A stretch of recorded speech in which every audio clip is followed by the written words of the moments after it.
perpindahannya ya, perubahannya.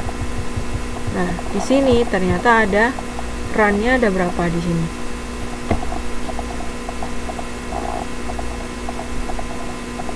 Ada berapa run-nya? 26, ya betul. Nah, kemudian kita susun uji hipotesisnya dulu. H0-nya di sini peluang setiap karyawan untuk mengambil cuti saat musim liburan sekolah itu adalah sama. H1-nya ini salah ya, harusnya tidak sama. H1 yang tidak sama ya. Peluang setiap karyawan untuk mengambil cuti saat musim liburan sekolah tidak sama. Oke. Kemudian kita hitung R-nya.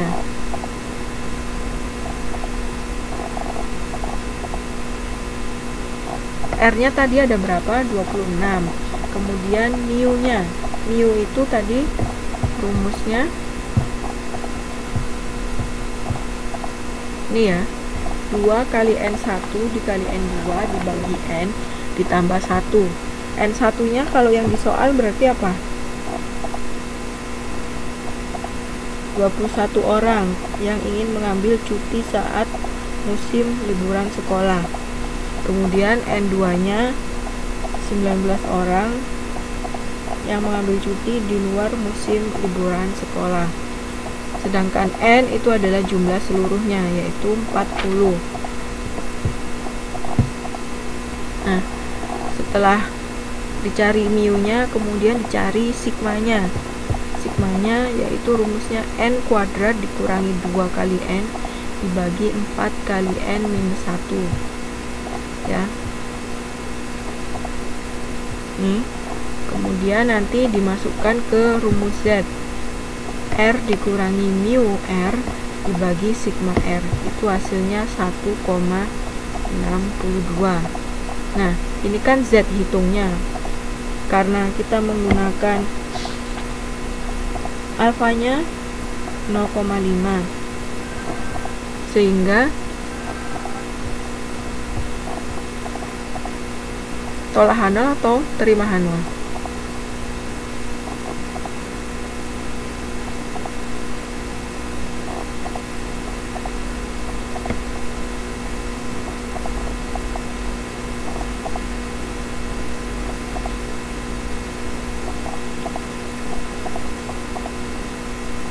H0-nya diterima ya, karena nilai Z hitungnya lebih besar dari nilai Z tabel.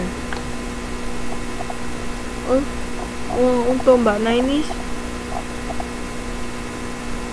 sebentar ya, saya ganti dulu SIM cardnya.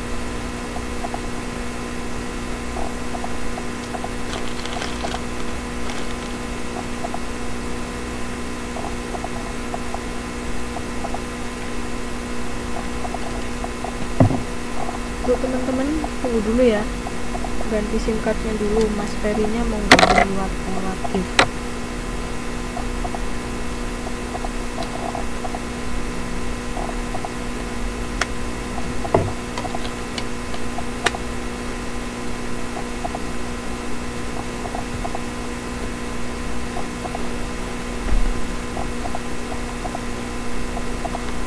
Bukan, nomornya ganti.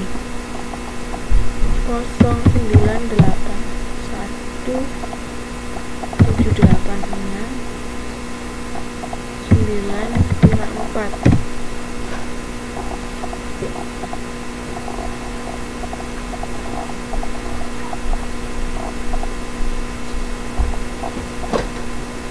Sudah saya ganti nomor, sudah saya ganti SIM cardnya.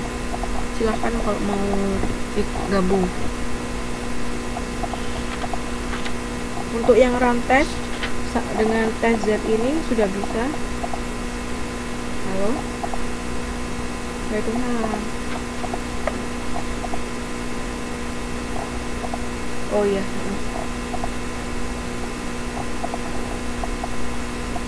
Oh gitu. Yaudah, silakan ya, dilanjutkan. Langsung kita gabung di sini. Ada yang ditanyakan untuk RAM tes serta tes Z-nya. Ngitungnya sudah bisa belum?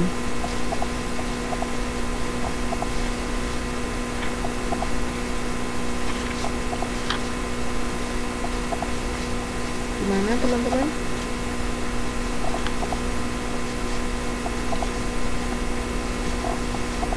Mana yang belum bisa, Mas? Atau Mbak Yulia, mana yang belum bisa? Mana yang masih bingung? 2,240 itu 2 dikali 40, Mas Rian. Kan 2N, berarti kan 2 dikali N. N-nya itu kan 40, berarti 2 dikali 40. Ini kan 2 dikali 40. Ya, untuk yang lain yang mana yang nggak ngerti? Untuk Mas Rudi yang belum ngerti di mana? N1, N2 nya bingung. N1 sama N2. Oke, N1 sama N2. N itu kan jumlahan orangnya, ya kan? Misalnya kalau N1 itu sampel 1, N2 sampel 2. Nah, untuk yang dari 40 orang ini kan dibagi menjadi 2. Yang satu cuti pada saat liburan sekolah, yang satunya lagi cuti di luar liburan sekolah. Jadi N1, N2 itu 21 dan 19, bisa dibolak-balik. Gimana Mas Rudi? Sudah bisa? Masih bingung? Ya, Mbak Yuliatin sudah. Kalau Mas Rudi gimana? 21 dan 19. Oh, dijumlahkan nanti dia 40. Ya kan? Sampelnya itu ada 40 orang. Yang ditanya itu ada 40 orang. Nah, jawabannya itu ada 2. Ya kan?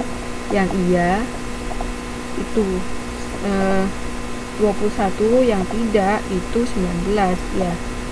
Seperti itu.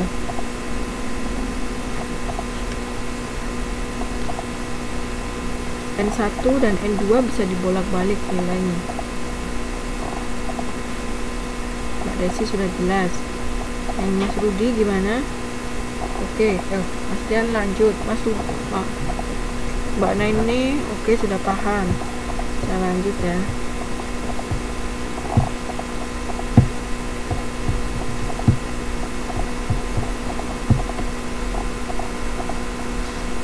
Uji satu sampel menggunakan tes non-parametrik berskala nominal.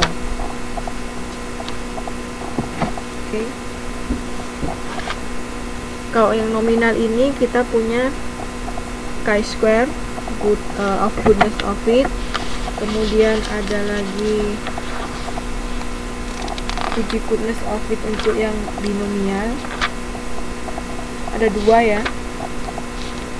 Chi-square sama uji goodness of it binomial.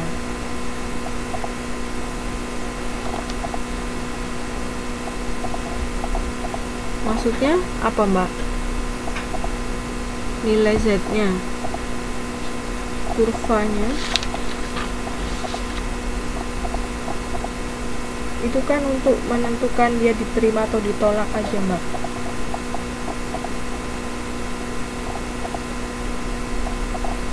Itu hanya memperjelas saja, tanpa kurva pun.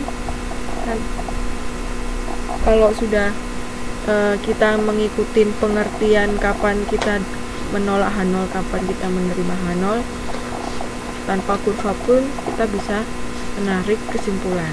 Ya, untuk kurvanya itu hanya untuk memperjelas saja. Nah, lanjut ya. Pada uji satu sampel, pertanyaan yang ingin dijawab adalah apakah penarikan sampel yang kita lakukan berasal dari suatu populasi dengan distribusi yang telah ditentukan atau dapat diketahui